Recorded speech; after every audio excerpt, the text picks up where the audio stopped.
Welcome to 506 Garage. So as you can see, I bought myself an X3 Turbo R. So I got a few things I want to install.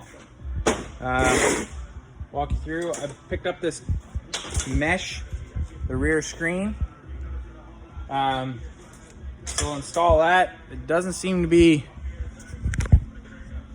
seems like you need to take this panel out. A couple holes to drill. You got to put some pop rivets in, and then wrap the ties around the frame, secure it.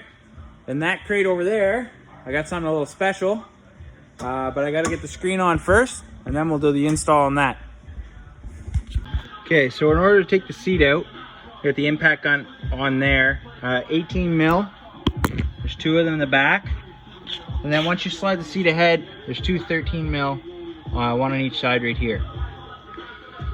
You can also, I've seen people cut this piece of plastic on the bottom, take the seat belt out through this section, and just remove their seat with these four 13 mil bolts. Okay, so I took the seats out. Two reasons. One, I'm going to do the seat mod. Two, I'm just going to clean it up. As you can see, that side's got lots of dust and stuff. So clean it up and get it ready for the next run.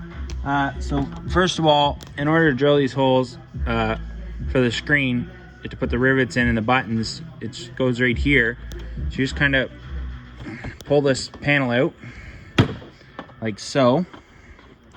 Comes out, and then you can drill the holes and set the buttons up. Okay, so the only tool you really need is drill, cordless drill, and then rivet gun. So just drill a hole in the two pre-marked spots, shove the rivet button down through, and then snap this panel back on. And then I'd start with snapping the center of the Can-Am piece to this panel, and then kind of do your Velcro up from there. So you can see I got it buttoned up in the panel back, so it lays down.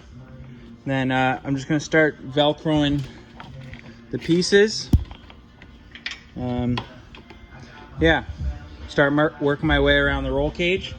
If you do have a roof, you have to take the back off to lift it up so you can get it under here.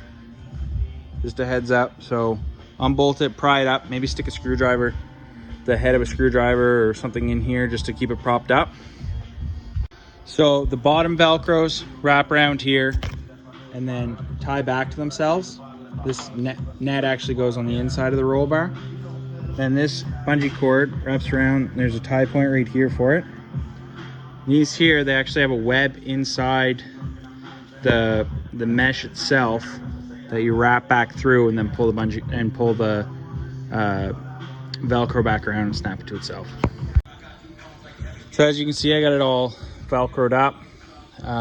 Piece goes up here, and then so you could leave it like this, but what I'm going to do is actually take this torque off and this piece off. If you had rear speakers, kind of be more of a pain, but I don't have rear speakers yet, so take those torques off. They're T30s.